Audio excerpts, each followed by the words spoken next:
하나님의 말씀 에스더서 3장 1절로 15절의 말씀을 우리가 합독하는 시간을 갖겠습니다. 함께 읽습니다.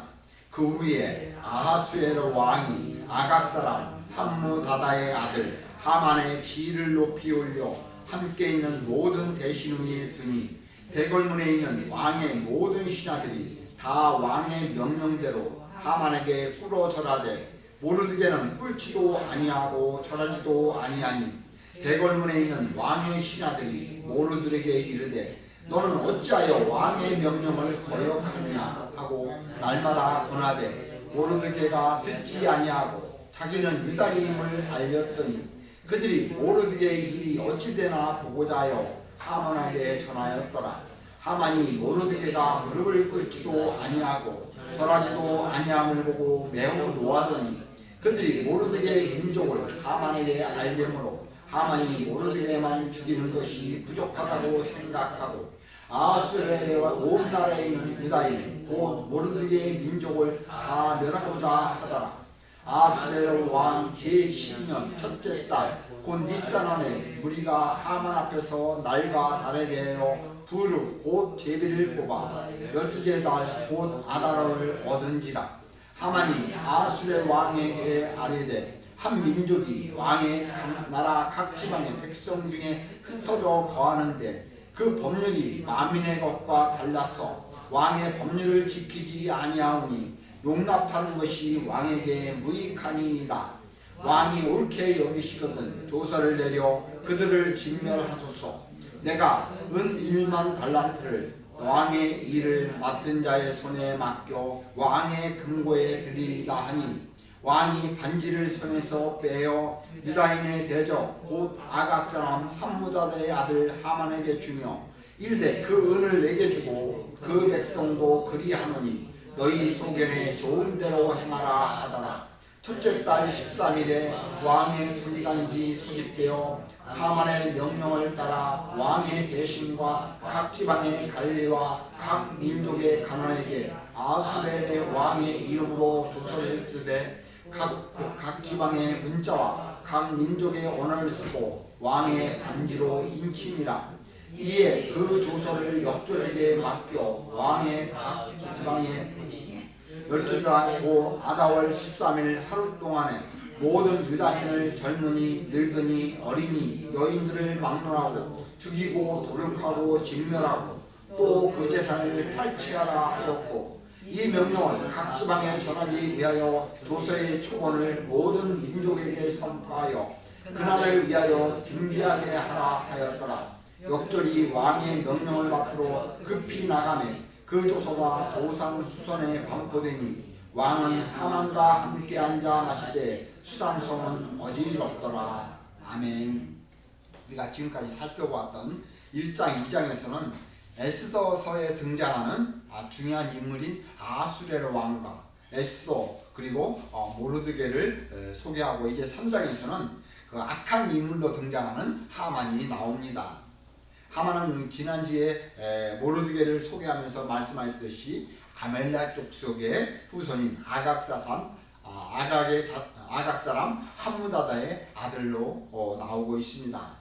근데 3장 1절에 말씀을 보면 그 후에라고 그 후에가 어떤 때인가라는 것인데요. 이는 에스더가 왕후가 된 후를 가리키고 있습니다. 그러니까 에스더가 아하수에르 왕이 7년 되던 해에 왕후가 되었고 그리고 7절에서 보면 그 아하수에르 왕 제12년 첫째 달이라고 이렇게 나와 있는데요. 그러니까 이 기록으로 볼 때 약간 에스더가 왕후가 된 지 5년이 지난 때에 일어난 일이라고 할 수 있을 것입니다. 그때 아하수에르 왕이 아각 사람 함무다의 아들 하만을 바사 제국의 제2인자로 삼습니다. 그 하만이 이 에스더 전체에 나오는 악한 인물로 등장하고 있는데요. 이 하만이 어떻게 해서 바사 제국의 아하수에르 왕 다음과는 그 권력자의 자리에 올랐는지는 알 수는 없지만은 에스더에 나오는 하만의 행동을 보면 그가 얼마나 비열하고 겉물수수가 뛰어난 인물인지 알 수가 있을 것입니다. 아무튼 하만은 바사지국의 아수르 왕 다음과는 권력자로 등극하여 이 아수르 왕은 하만에게 모든 신하들이 꿇어 절하도록 명령을 내립니다. 하지만 대궐 문지기로 있던 그 모르드게는 어떤 이유인지는 알 수 없으나 하만에게 무릎을 꿇지도 않고 절하지도 않았다고 지금 말씀하고 있습니다. 그렇다면 왜 모르드게가 하만에게 왕의 명령을 거역하면서까지도 무릎을 꿇지 않고 절하지 않았겠습니까? 이에 대해서도 본문에는 나오지 않고 있습니다. 설명하고 있지 않다는 것입니다. 그러나 그 동료들이 모르드게가 하만에게 절하지 않는 모르드게에게 여러 번 권면을 해도 듣지 않고 왜 그러냐라고 이유를 묻자 자신이 유다인이라고 말하고 있습니다. 그래서 그들은 그 일이 어찌 되는지 하만에게 일러 바칩니다. 사실 모르드게가 절하지 않는 것에 대해서 동료들이 그냥 모른 척 그냥 지나가면 하만은 몰랐을 것입니다. 어떻게 그 많은 신하들 중에서 대궐 문지기로 있는 그 모르드게가 절하지 않는 것을 하만이 알 수 있겠습니까? 하지만 모르드게가 하만에게 절하지 않는 것을 동료들이 알고 하만에게 일러 바친 것입니다. 이는 우리가 사는 사에서 흔히 일어나는 일들이라고 할 수 있습니다. 자신과 아무런 연관성도 없음에도 불구하고 다른 사람들을 헐뜯고 시기하고 질투하는 일들이 우리가 사는 사회에 얼마나 많이 있습니까? 특히 회사나 조직 문화에서 이러한 일들은 자주 등장을 합니다. 동료들의 잘못을 감싸주고 보호해 주어야 함에도 불구하고 그 동료의 잘못을 기회로 삼아서 자신의 이익을 추구하려고 하는 사람들이 있는데 아마도 이 모르드게 동료들이 이런 사람들이라고 볼 수 있을 것입니다. 이 동료들의 보고를 들은 하만이 분노를 합니다. 이는 무엇을 나타나느냐? 하만의 인간성이 어떠한지를 지금 보여주고 있는 것입니다. 적어도 이 거대한 바사제국의 아수르 왕 다음과는 권력의 위치에 있는 사람들이라면 좀 마음이 넓고 그릇이 큰 사람이어야 하는데 이 모르드게 그러니까 자기한테 절하지 않는 그것의 작은 일에 분노를 하는 그런 모습으로 나타나고 있습니다. 좀 그릇이 큰 사람이라고 한다면 그냥 지나쳐도 될 일이고 그런 일이 있었느냐라고 그냥 넘어가도 될 가지고 이렇게 화를 낸다는 거, 이것은 이 사람이 얼마나 자기의 명예를 중요시 여기느냐, 그러니까 명예욕에 사로잡힌 인물이라고도 할 수 있을 것입니다. 그런데 지금 하만이 그 보고를 듣고 모르드게가 유다인이라는 사실을 알고 모르드게만 죽여서는 안 되고 바사지국의 유다인들 모두를 죽이고자 하고 있습니다. 어떻게 모르드게 한 사람이 개인이 잘못한 것을 가지고 유다인 전체를 멸살하려고 하겠는가 하는 것입니다. 이는 단순히 모르드게 한 사람에 대한 감정이 아니라 이 하만이 유다인에 대한 전체 감정을 가지고 있었음을 보여주고 있는 것입니다. 이는 모르드게가 하만에게 절하지 않았던 이유 역시 하만이 가지고 있었던 것처럼 민족적인 감정에서 비롯됐다고도 우리가 볼 수 있는 것입니다. 이는 우리가 일본 사람들에게 갖는 감정과 같은 것으로 우리가 그 일제강점기를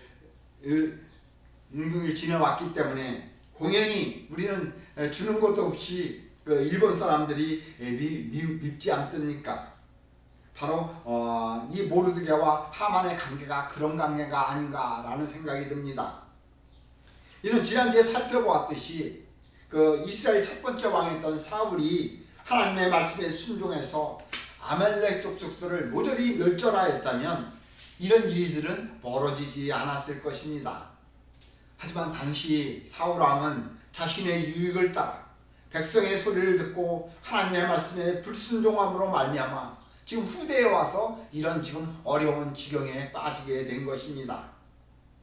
아무튼 모르드게와 하만은 이 조선 때부터 원수관계에 있었기에 모르드게는 하만이 아멜렉 족속 아각 사람이라는 것을 알고, 그래서 이 사람이 높은 사람이 되었다는 것을 알고 무릎을 꿇지도 않고 절하지도 않았는지 것으로 볼 수 있는 것입니다. 이는 하만 역시 모르드게가 유다인이라는 사실에 자기한테 절하지 않는 것, 그에게만 죽이는 것이 아니라 이번 기회에 유다인 전체를 말살하여야 하겠다고 생각했을 것입니다. 이는 모르드게의 동료들이 왕의 명령을 어긴 것이라고 지금 보고하고 있는데, 하만은 마치 자신의 명령을 어긴 것처럼 화를 내고 자신의 권력을 이용하여 지금 유다인들을 말살하고 계획을 세운다는 것은, 이것은 하만이 그 민족적인 감정을 가지고 있었고 권력의 위치에 있어서 높은 자리에 오르니까 이것을 지금 남용하고 있다고 할 수 있는 것입니다. 이렇게 볼 때 하만이라는 인물은 권력욕과 명예욕에 사로잡혀 있는 그런 인물임을 또한 우리가 알 수 있을 것입니다. 또한 이는 그 1장에서 아수르 왕이 와스디의 사건을 바사 제국 전체 여인의 문제를 삼아서 조서를 내리는 것처럼 하만도 개인의 문제를 민족의 문제로 지금 확산시키고 있다는 점에서 이 거대 제국이었던 바사 제국이 얼마나 허점을 가지고 있으며 작은 일을 가지고 확대 해석을 하고 가대 포장을 하고 있다는 것을 우리에게 보여주고 있습니다. 특히 하만과 같은 인물이 아수르 왕의 다음관 위치에 오르는 만큼 이 바사 제국이 비리와 부패가 존재하고 있음을 또한 보여주고 있는 것입니다. 어떤 나라든지 비리와 부패로 말미암은 인물이 권력의 자리에 오르면 그 나라는 지금 당장은 아닐지라도 서서히 멸망해가는 그런 징조를 보여주고 있는 것입니다.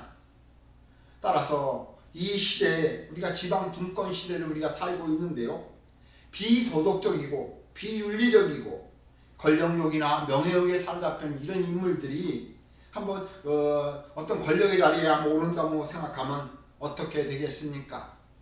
우리 그리스도인들이 이런 사람들을 정말 권력의 자리에 올려놓지 않도록 정신을 차리고 깨어 있어야 할 것입니다. 근데 우리가 여기서 한 가지 더 살펴볼 것은, 그래도 아수르 왕의 명령인데, 명령으로 하만에게 절하라고 한 것인데, 이 모르드게가 왜 왕의 명령을 거부하고 있느냐 하는 것입니다.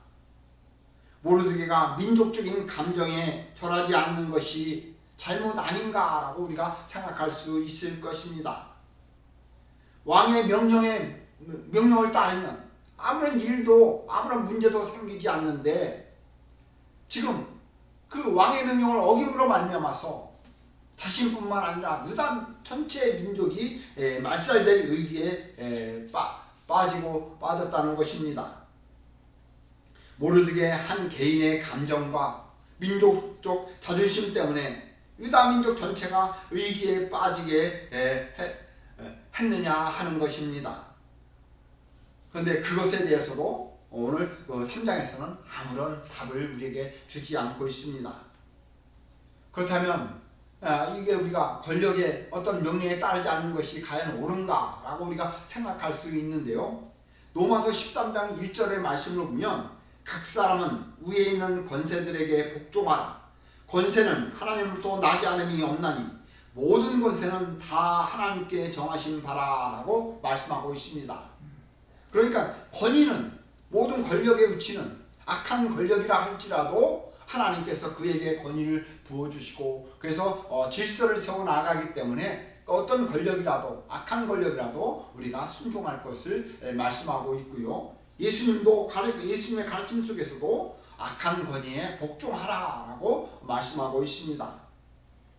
그렇다면 여기서 지금 말하고 있는 것, 모르드게가 절하지 않은 것, 이것은 이 사건이, 에스더가 이 사건으로 어떤 일이 벌어지고 있는가, 그 사건의 발단을 지금 그리고 있음을 볼 수가 있습니다.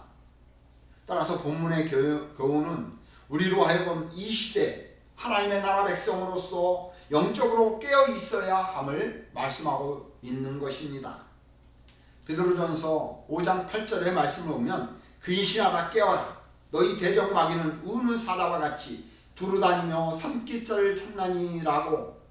악한 것들은 언제나 우는 사자와 같이 삼킬자를 찾고 있기에 우리가 깨어있지 아니하면 언제 어디로부터 악한 것들로부터 우리가 공격을 받을 수 있다는 사실입니다. 따라서 우리는 우리의 행동이나 말 한마디 한마디라도 악한 자의 표적이 되지 않도록 유의하면서 믿음의 삶을 살아나가야 합니다.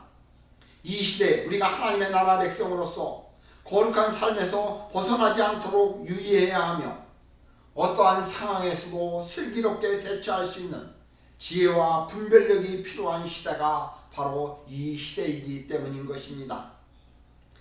이에 참된 지혜와 분별력은 오직 하나님의 말씀과 성령의 능력으로 말미암기에 우리는 늘 하나님의 말씀을 읽고 묵상하며 기도하는 그런 믿음의 삶을 살아야 이 시대 가운데서 악한 것들에게 승리하며 살아갈 수, 믿음의 삶을 승리하며 살아갈 수 있는 것입니다.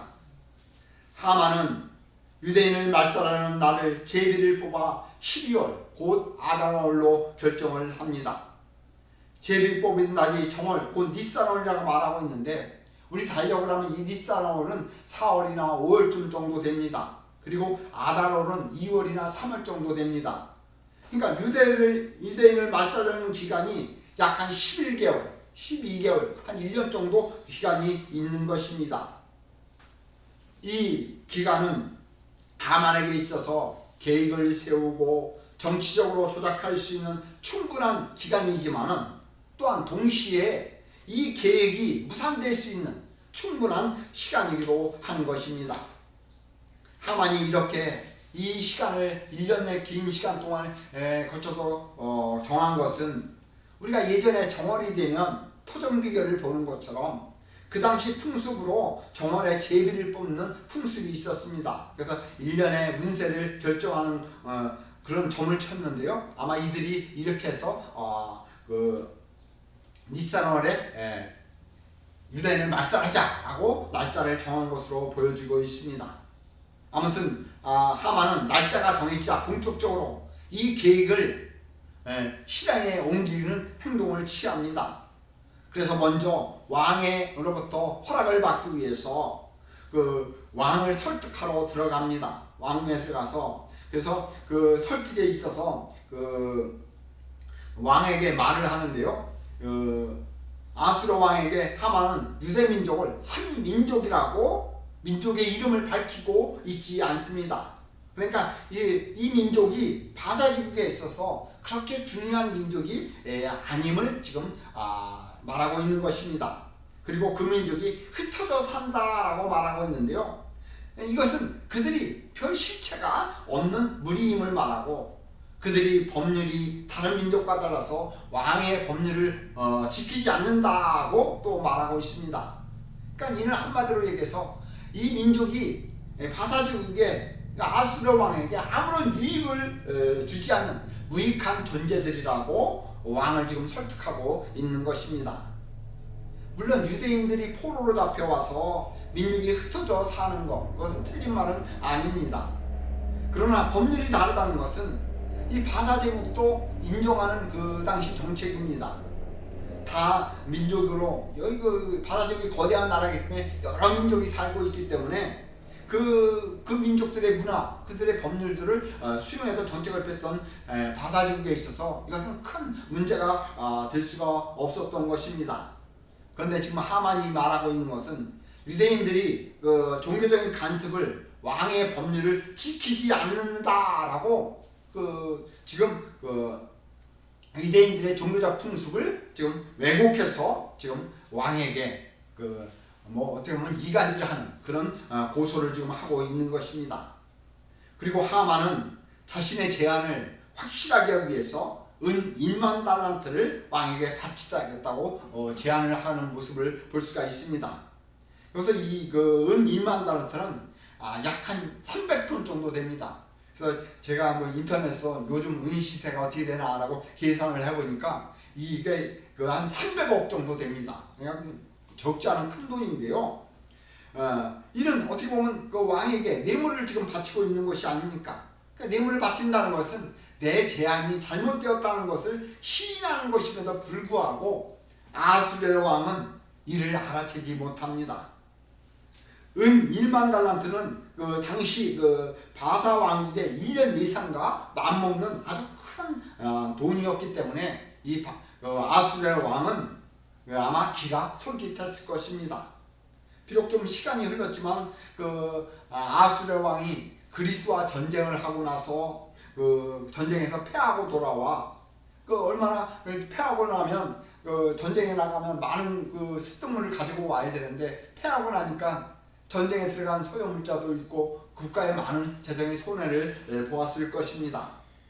그래서 이 그 재정의 부담을 느끼니까 이런 제안에 왕은 자신의 눈과 귀를 멀게 하였던 것입니다. 그래서 아수르 왕은 앞뒤 가릴 것도 없이 이 하만의 제안을 들어주고 자신의 반지를 빼어주고 하만 내 뜻대로 하라라고 반지를 내어주는 모습으로 나타나고 있습니다.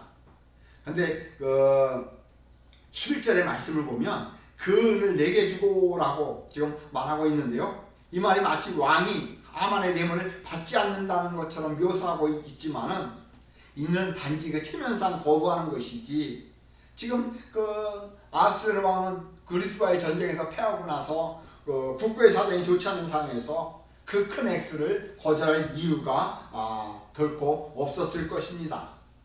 이는 예언적으로 왕의 의상도 살리고 간영도 베푸는 것처럼 말하고 있는 것으로 문자 그대로 이해해서 국고에 돈을 채워놓지 않으면 하만은 그야말로 큰 코를 다치게 되는 것입니다. 그런데 하만은 그래도 거대한 바사 제국의 2인자 정도 된 하만이 이를 모를 리가 없었을 것입니다. 그런데 이제 문제는 하만이 이 많은 돈을 과연 어떻게 충당하려고 했겠는가 하는 것입니다.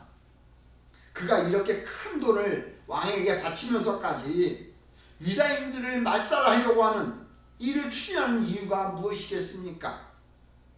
단지 민족적 감정과 명예 때문은 아닐 것입니다. 아마도 하만은 유다인들을 진멸하고 유다인들이 가지고 있었던 그 재산을 빼앗음으로 그 손해를 충당하고 그것으로 또한 이익을 얻고자 했을 것입니다.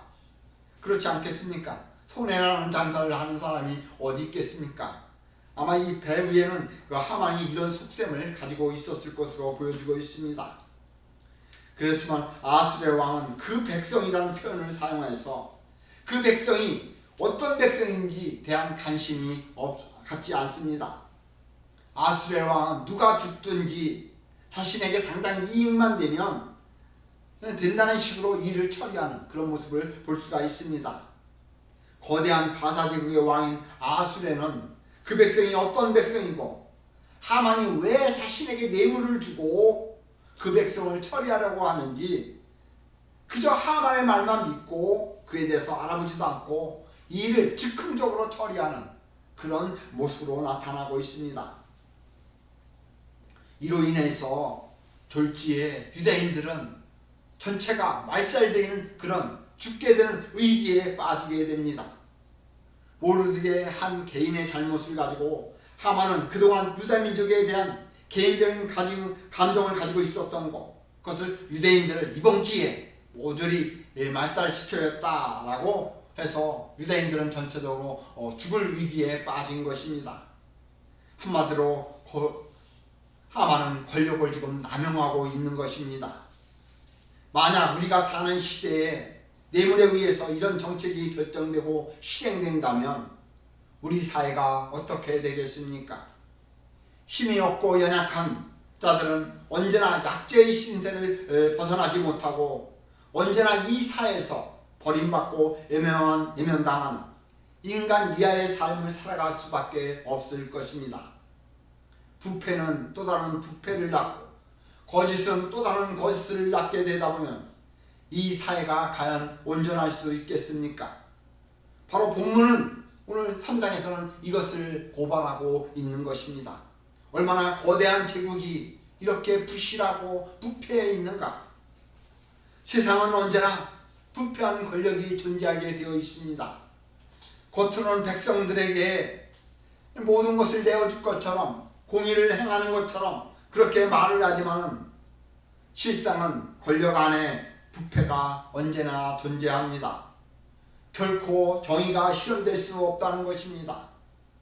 따라서 이런 권력의 부패성에 의존하는 삶에 우리의 미래를 맡기면 어떻게 되겠습니까? 바닷물이 부패되지 않는 것은 10%의 소금 때문이라는 말이 있습니다. 부패성이 존재하는 사회 속에서도 우리 그리스도인들이 하나님의 나라 백성으로서 하나님의 말씀에 순종하기에 세상이 부패성이 존재함에도 부패하지 않는다고 볼 수 있는 것입니다. 오직 하나님만이 선하시고 공의로우신 분이십니다. 이에 우리는 하나님의 나라 백성으로서 하나님만 바라보고 의지하며 이 땅 가운데 소금과 빛의 삶을 살아야 합니다. 그것이 이 시대를 살아나가는 우리 그리스도인들의 몫인 것입니다. 세상이 그리하다고 나 하나쯤이야 라고 생각하고 살기보다는 그래도 우리가 하나님의 나라 백성이라는 자부심을 가지고 공의로운 삶을 살아야 합니다. 그것이 우리 그리스도인들의 이 시대를 살아나가는 삶의 가자인 것입니다. 비록 우리가 이러한 삶을 살아간다고 우리 한 사람, 우리 그리스도인들이 공의로운 삶을 살아나간다고 할지라도 세상은 변화되지 않겠지만은 우리 그리스도인들은 하나님의 나라 백성으로서 거룩한 삶으로 부르심을 받았기에 때를 얻든지 못 얻든지 간에 우리는 하나님의 나라 백성다운 그런 거룩한 삶을 살아야 한다는 것입니다. 그런데 12절 말씀을 보면 정월 13일 이것은 유대인 말살을 정해진 날이고 그날 조서를 내리고 그 또한 아다월 13일 하루 동안에 유대인들이 말살된다고 그런 날입니다. 그런데 이 날이 유대인들에게는 매우 특별한 날이라는 것입니다. 왜 그런가 하면 그 정월 14일이 유월절이 시작되는 그런 날입니다. 유월절이 어떤 날입니까? 유월절은 그 애굽에서 유대인들이 그 포로에서 노예 생활에서 해방되던 그런 기쁜 날입니다. 그래서 이 날을 기념하기 위해서 유대인들이 축제를 준비하는 날이 그 13일 날부터 그 바로 하루 전 13일부터 축제를 준비하는 그런 날입니다. 근데 바로 그날에 유다인들을 진멸하는 조서가 내리고 그 다음 해 13일 날은 유다인들이 전체적으로 죽는 날이 된다는 사실, 이 얼마나 아이러니한 일이 일어나고 있습니까? 이 조서가 지금 조직적으로 전국 방방곡곡에 전개되고 있습니다. 아수르의 왕의 이름이 쓰여지고 그의 반지로 인치고 각도의 문자와 각 민족의 방언으로 작성되어 왕의 대신과 각도의 방백과 각 민족의 간원들에게 이 조서가 전달됩니다. 기록에 의하면 이 조서가 지금과 같이 통신망이 발달되면 금방 전달이 되겠지만 당시는 파발말을 타고서 전달이 되기 때문에 그 기록에 의하면 전국 방방곡곡에서 이 조서가 전달되는 기간이 약 한 3개월 정도 바사제국에 전달되는 기간이 3개월 정도 걸렸다고 전해지고 있습니다. 조서의 내용을 보면 13절에 나와 있는데요. 여주제 달 곧 아달월 13일 하루 동안에 모든 유다인은 젊은이, 늙은이, 어린이, 여인들을 막론하고 죽이고 도륙하고 진멸하고 또 그제 재산을 탈취하라 라고 말씀하고 있습니다. 이 내용을 보면 이 조서에는 날짜가 나오고 있고요. 그 죽여야 할 대상들이 나오고 있습니다. 그리고 그들이 어떤 일을 해야 할 것을 나오고, 그리고 그들을 죽임으로 말미암아서 어떤 대가가 주어질 건가, 재산을 탈취하는 것까지 나와 있습니다. 그런데 문제는 왜 유다인들을 죽여야 하는지 그 이유를 기록하고 있지 않다는 것입니다. 특히 해야 할 일을 죽이고 도륙하고 진멸하고 라는 이 단어를 비슷한 단어를 계속해서 사용하고 있습니다. 이것은 이 일은 반드시 분명히 해야 할 일이다라고 설명하고 있는 것입니다.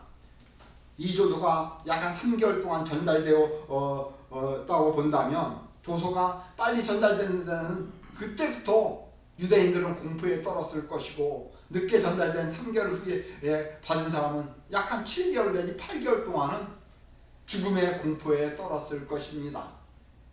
역절들이 왕의 명을 받고 급히 나가고 도산수성은 죽음의 그림자가 바사전에게 드리워질 때 역설적이게도 왕과 하만은 어떤 일을 하고 있습니까? 지금 술을 마시고 있다고 지금 그 15절에서 말씀하고 있는 모습을 보게 됩니다. 아마도 하만은 자신의 승리를 자축하고 있었고 왕은 자신이 무슨 일을 했는지도 모르는 채 그저 향락을 죽이고 있는 모습으로 나타나고 있습니다. 그리고 수산성이 어지럽다고 15절 하반절로 이야기하고 있는데요. 이 표현은 바사제국이 전체가 전체의 반응을 나타내는 게 아니라 그 수산성 사람들의 반응을 지금 나타내고 있는 것입니다. 그들은 조서의 내용을 이해하지 못하고 혼란스럽다라고 표현하고 있는 것입니다. 이 단어는 절박한 위기의 상황에서 어쩔 수 없을 때 나오는 그런 반응인데요. 왜 이런 일이 일어나고 있는지 당시의 유다인과 같이 소수민족들은 행여나 자기들에게 불똥이 튈까봐 두렵고 당연스럽다는 것을 이렇게 어지럽다고 지금 표현하고 있는 것입니다. 이는 우리에게 무엇을 말씀하겠습니까? 이 시대에도 하나님의 나라 백성들, 우리 그리스도인들은 언제 어떤 위험이 닥칠지 모릅니다. 우리는 끊임없는 위험에 노출되어 믿음의 삶을 살아나가고 있지 않습니까? 세상은 믿음의 사람들이 어떻게 되든 상관하지 않습니다. 자신에게 유익이 된다면 못한 일이 없는 게 우리가 사는 세상입니다. 물론 하나님을 두려워하는 사람들은 그리하지 않겠지만은 하나님을 모르고 두려워하지 않는 사람들, 믿음의 사람들이라고 가만두고 공격하지 않는 것은 아니라는 것입니다.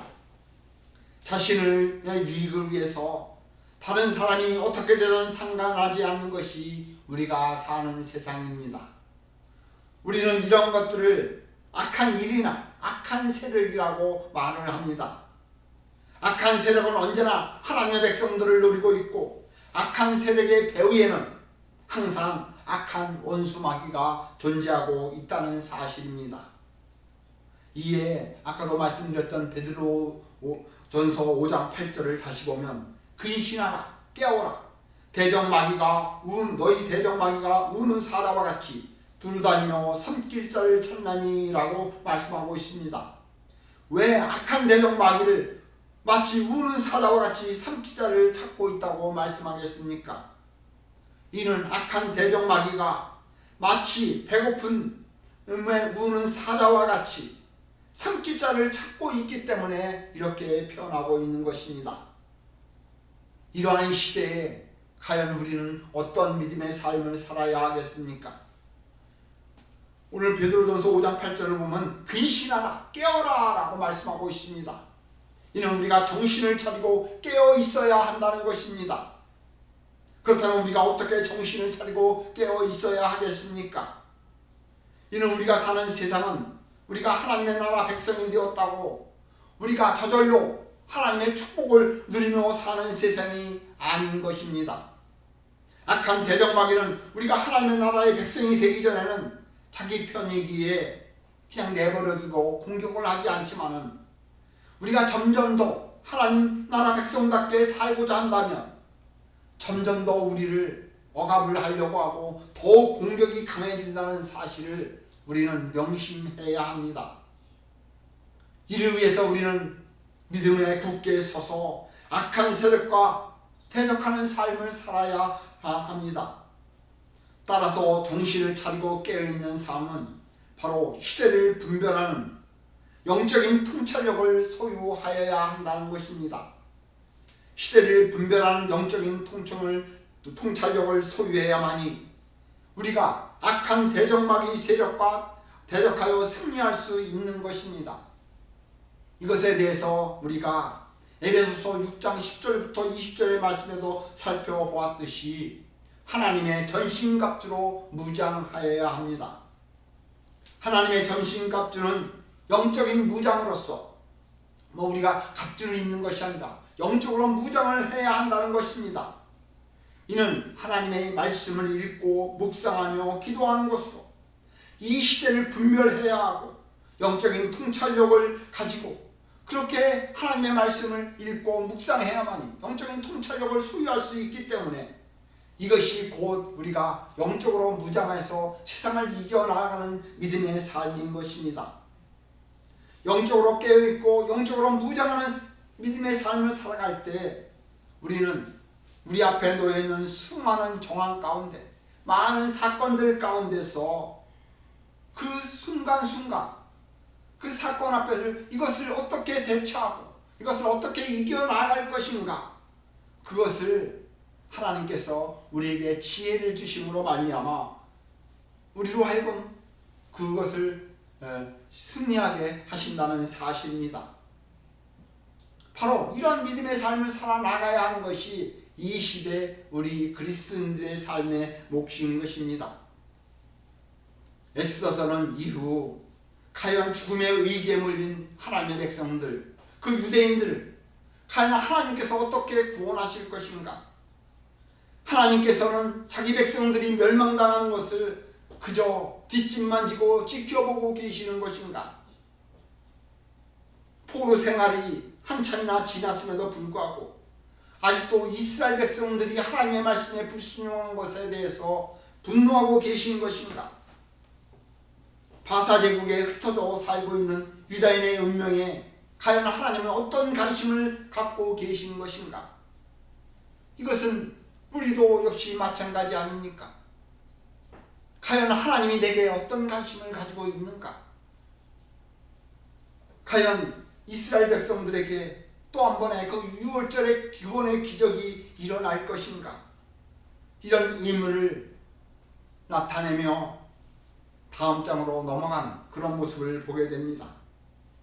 우리의 앞으로의 삶, 과연 하나님이 우리를 불러주셔서 하나님의 나라 백성 삼으셨다면 과연 우리에게 어떤 일이 벌어지고 그 속에서 하나님이 우리에게 어떤 일을 어떻게 우리를 구원하시고 우리를 축복해 주실 것인가? 이 에스더를 읽으면서 우리가 이 믿음의 삶을 현지에 나아가야 할 것입니다. 이러한 은혜의 삶을 살아나가는 우리 모두가 되시기를 예수님의 이름으로 간절히 축원을 드리겠습니다.